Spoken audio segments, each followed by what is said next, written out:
And today I introduce to you the most influential person who has ever lived. His name is Zoroaster. Okay? And Zoroaster will create the world's first great religion, world religion, called Zoroastrianism. And this will lead to the rise of the world's first great empire, called the Persian Achaemenid Empire. Okay? So to understand Zoroaster, let's go back and understand how we humans have traditionally understood the world. Okay? So intuitively, we've understood that the world is one of consciousness. Okay? The universe is conscious, and it's constantly vibrating. Okay? These vibrations are infinite. And the lower that the vibrations go, the slower they are, and therefore they give rise to matter. Okay? And that gives rise to humans. So we both inhabit the material universe, but our minds inhabit the spiritual universe. And as a result, when we vibrate as well, our consciousness returns to the universe. Okay? So we're in constant dialogue with the universe. Now, this is hard to understand, so we've used metaphors or stories to explain this system. All right, so let's go over how we've explained the system using metaphors. So this is God. Okay, the God is called the monad, or the one, or nous. But there are different names for this God. And this God is perfect. The problem with perfection is that you lack imagination, you lack creativity. And that's why when God emanates, He created us, okay, humans. Why? Because we are material. We have bodies, and therefore we are imperfect. What this means is that when we hit a wall, we feel pain. We can fall down, we can die, we can suffer, we can make mistakes. But at the same time, it is through constantly making mistakes, disobedience, fallibility, that we are able to be creative, okay? And as a result, both God and we are in the process of becoming. Okay? We are becoming into perfection. We are becoming into eternity and infinity. And so we are co-creators with God. Now, there are certain characteristics about the system that you have to remember. Okay? First of all, in the system, we need to have free will. Because only by having complete freedom can we be truly creative. If the monad is controlling us, then there can't be any creativity. It's all intentional, it's all planned, okay? So free will is very important. Another very, very important idea is the individual. Okay? So how the system works is, what matters is what happens inside of us. Okay? Because only us individually can give rise to creativity. And so it is our interactions with the monad that's important. Okay? Another way of saying this is that, use a metaphor. Okay? The metaphor is a candle. A candle. Sorry, this is a bad drawing. Okay? Candle. And we are all mirrors surrounding this candle. And we are all, the candle is reflected in us. Okay? So the monad is in us, and we are all part of the monad together. So what happens is what happens to us individually. Okay? Another very important part of this is its eternity. Okay? Reincarnation. And the idea here is that when you die, you just don't disappear. Your consciousness returns to the spirit world. Why? Because maybe in this world, you made a lot of mistakes. And because you made a lot of mistakes, you can't really appreciate all the pain you've caused. So when you return to the spirit world, then it's a time for you to reflect and understand your significance on this world, okay? And so the idea is that if you've done a lot of good in this world, if you've been virtuous, you ascend to a higher plane. And if you did a lot of bad things, then you stay in the lower realm, okay? And this is the idea of heaven and hell. Why? Because if you did a lot of good, first of all, you can appreciate all the good you've done, and you can be closer to the monad.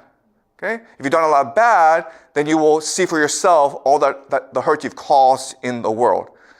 Okay? And you'll be further down from the monad. So this is how intuitively we've understood the universe to work. Okay? When we're born, we're born almost with an intuitive understanding of this. Okay? The problem is that as our populations continue to grow and grow, eventually we have war. Okay? And war gives rise to patriarchy and property. Why? Because how do you incentivize people to go fight? Well, you promise them this wife will be yours, okay? You'll be the master of the household, and whatever you win, whether it's gold or whatever, it will be yours forever, okay?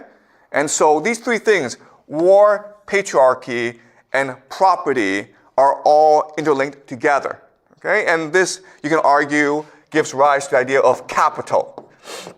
Remember, when we last discussed the Bronze Age, the Bronze Age was the height of capital, and therefore it was the height of war, slavery, corruption, okay, violence, evil in this world. And in this time, there will emerge prophets, they're port prophets, who come and tell us that what we're doing is wrong. And we must remember who we came from originally, okay? We must remember that we are part of the monad, and that we're here to celebrate life, not to destroy life. To be creative, not to be destructive. To love, not to make war. Okay? And so, during the Bronze Age, emerges a man named Zoroaster. And he is a port prophet, just like Homer and the Yahwehs. And he's dealing with a situation, okay? We've entered a system where war, patriarchy, and property are prevalent. And we can't imagine a world without these things. So now he has to create a new system. He has to present for his poetry new ideas that help us return to the monad, okay? And so he creates the beginnings of a new world religion called Zoroastrianism. Okay, so let's go over the basic ideas. So remember that this is a polytheistic world where you fight for your god. And the gods don't really care about what's good and what's evil. All they care about is themselves. So you celebrate them, you make sacrifices to them. If you give them enough money, if you bribe them well enough, then you win wars, okay? So that's a system that we call polytheism. So what Zoroaster does is that he reimagines the system and creates a new hierarchy where a Zoroaster is the top god, okay? And you can call him the monad as well. And for Zoroaster, Zoroaster is the Lord of Wisdom, okay? It literally translates into Lord of Wisdom. And he's represented by the idea of fire, okay? So what is Zoroastrianism in Chinese? It's 白火教, right? 白火教, okay? The religion of white fire. It's a religion of wisdom. And what then he also says is that the war of heaven and hell is within us. Okay? And there are two forces that tear at us, that divide us. Okay? The first is the force of Asha. And the second is the force of Zhush. Okay? These ideas are hard to translate, but Asha just means truth, and Zhush means the lie. Okay? So the Greeks really admire the Persians. And what they said about the Persians is the Persians are good at three things. They're good at horse riding, they're good at archery, and they're good at telling the truth. The Persians find it abhorrent, hateful to lie. So they're always telling the truth, okay? But that's a very simplistic understanding of the system. Telling the truth is not what Asha is, right? What Asha really is a system of virtue. Okay? By being virtuous, by doing good in the world, you become closer to Ahura Mazda. You become his representative on earth. So to better understand this idea, all right, I'm going to introduce to you another concept called the categorical imperative. Okay, so Immanuel Kant. So we don't know when Zoroaster lived, okay? But he lived about 3,000 years ago. Immanuel Kant is the 18th century, okay? So he's closer to our time. And he introduces a concept called the categorical imperative. For him, the categorical imperative is the highest moral law, the highest moral good, what we all should strive to. And what I will show you is that it's very similar to the concept of asha. So there are three principles of the categorical imperative. The first, the most important, is the law of universality.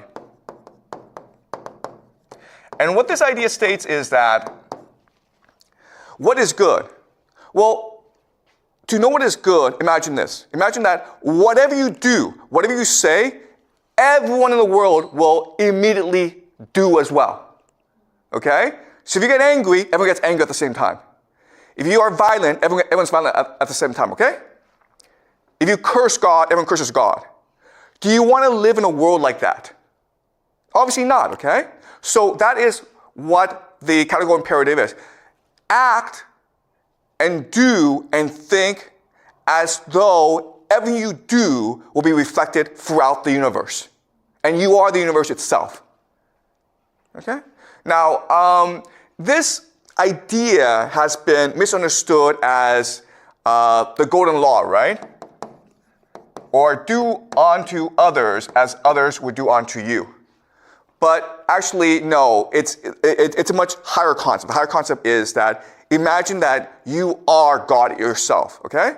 And everything you do will be reflected throughout the universe. Then how would you behave? Well, you would behave with the highest virtue, okay? Because you want to make the world a better place.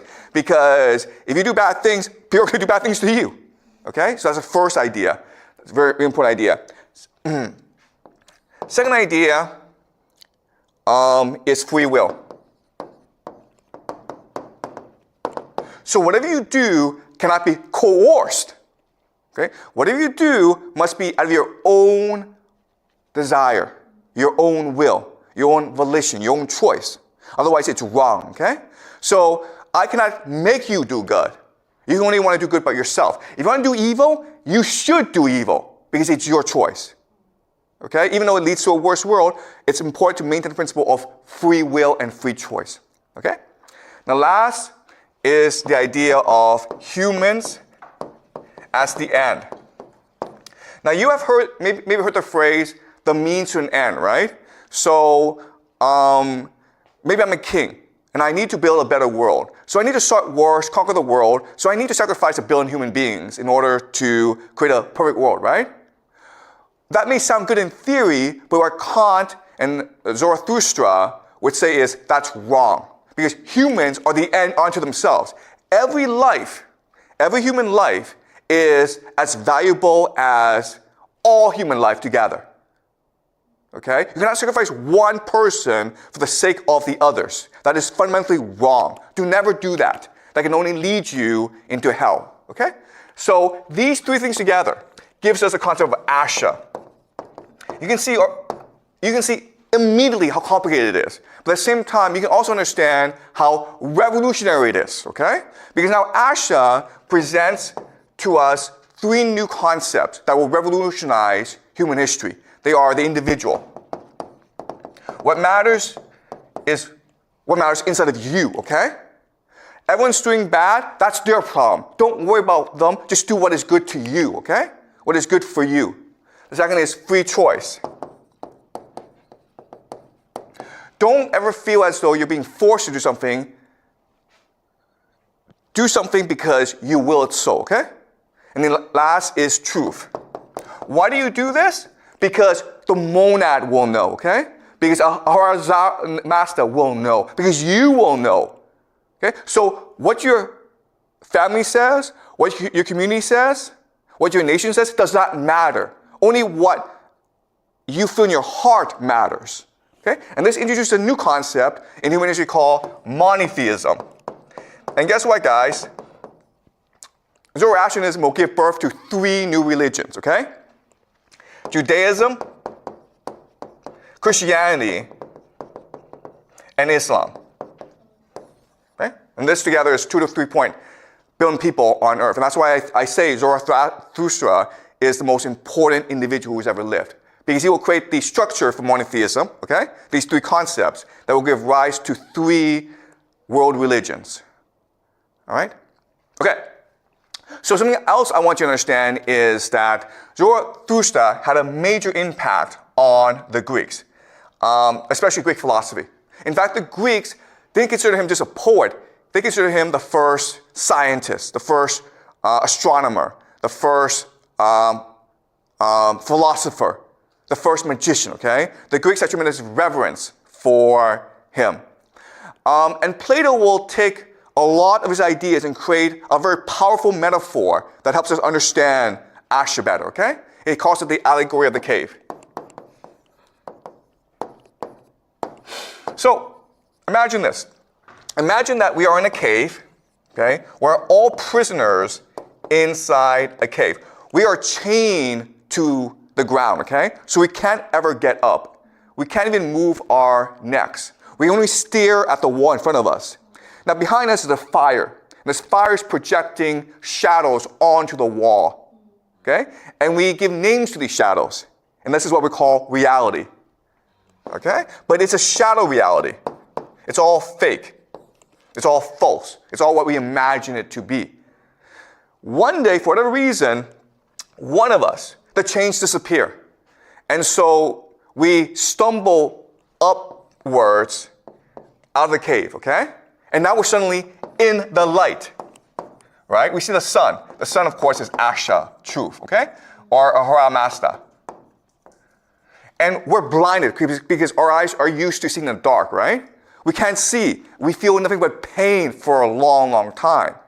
But over time, we start to see more clearly, and we see the world is beautiful, okay? We see the birds flying in the sky. We see the trees around us. We see the animals, and we're like, this is beautiful, okay? I found heaven. I found the truth. I found Asha. I found Ahura Mazda.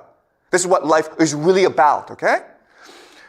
But after some time, you're like, but this is not enough, okay? I have found the truth, but the truth is not complete because I know there are my friends, my family that are stuck inside the cave. Therefore, for me to fully achieve Asha, I must go down and tell them the truth.